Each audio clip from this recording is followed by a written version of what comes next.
So Oklahoma's rolling out a new curriculum, a $33 million curriculum, and they've generated controversy. Let's talk about that. Yeah, Oklahoma is now going to, starting in the school year that's going to begin in August, September, high school students are going to be required to learn from their social studies teacher that the 2020 election may have been stolen from Donald Trump.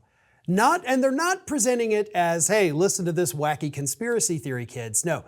Teachers are going to be required under this new curriculum to tell children that, hey, they stopped counting the ballots early. Hey, there was a lot of problems with mail-in ballots. There may have been some problems with the voting machines. All of these things mean that you can't really trust the results of the 2020 election. And this is the brainchild of Ryan Walters, the superintendent of all schools in the state of Oklahoma. He has been a controversial figure since he first came into office, and this is what he's doing now. We're teaching high school students conspiracy theories that have been debunked time and time again. That is their curriculum. This is the same guy that wanted to spend $3 million on putting a Bible in every classroom, if I'm not mistaken. And while this controversy is happening, and you can fall on either side, they are in the bottom. This is an empirical fact. Oklahoma is in the bottom 5 of math scores, of science scores. Their students are suffering. There's a widening gap between the top schools and the bottom schools, and their average is amongst the worst in the country.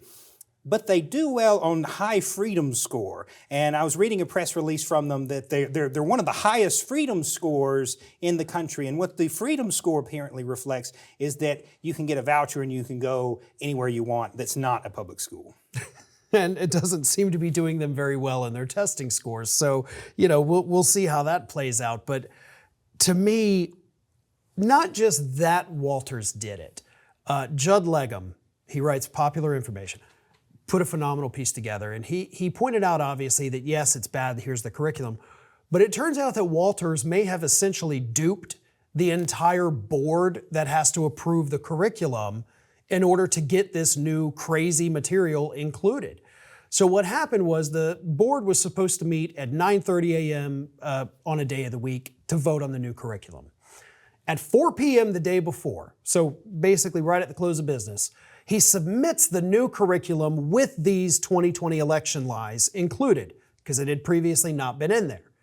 He does it at the close of business. Next day, they get together and they say, well, listen, man, we need time to read this. This is more than 400 pages. You can't do this to us, drop it on us the night before, and we vote the next morning.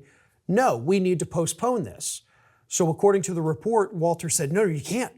We're on a legislative crunch here. I have to get this approved today. We got to make it happen because we don't have any more time left. So they said, okay, gosh darn it, we'll do it. We'll vote. Here you go. We passed it. Now go get it. Well, it turns out they weren't on a crunch. This happened in February. They had until April to approve this. So he shorted them over 2 months in order to get this change in there. And so now a lot of those board members are furious.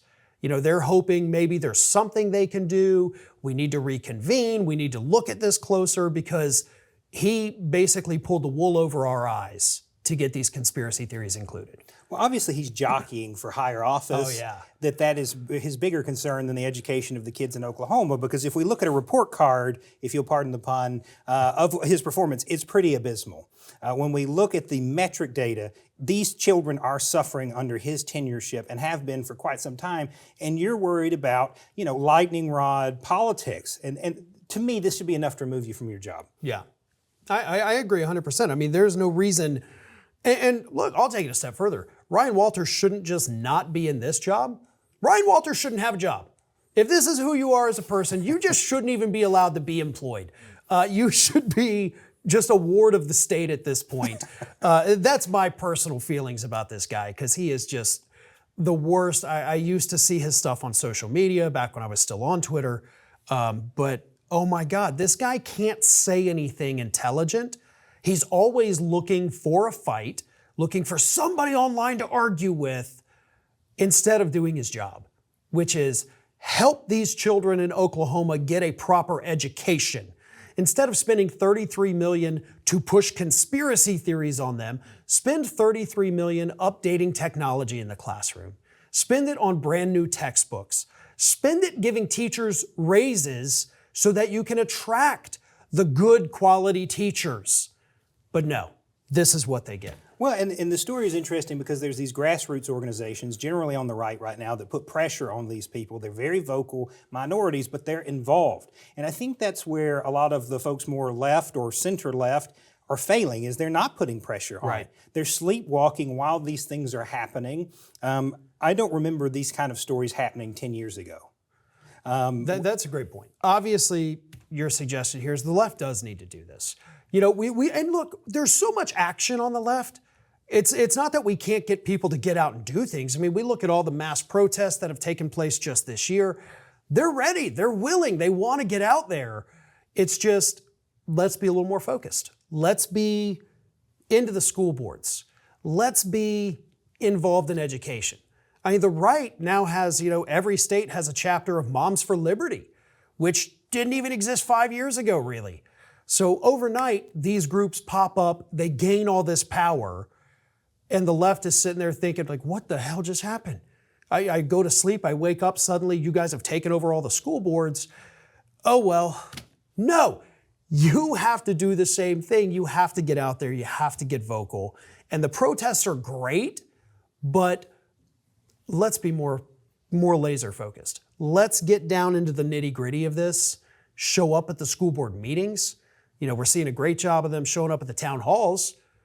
Let's do it with school boards too. Let's protect the kids from conspiracy theories from crazy people. Well, all politics are local. And I think, folks from the right are going to say this is a pendulum moment, that the left had kids pretending to be cats and using litter boxes. We've all heard this story. I've never seen any proof of this, but it really inflamed people. Yeah. And they got really excited, and then they went hard right. And these people are running for school board on hard right positions, gender issues, things of that nature, and they're winning. They're winning across the country because people are afraid for their children. That's everybody's sensitive spot. We all want the best of our children. We want our children to be educated, and education shouldn't be right or left. It is either real or not real. And maybe something that happened a couple years ago that's been widely debunked is not something that needs to be as focused in a history textbook. You would hope the parents, next time they go to vote, they remember that.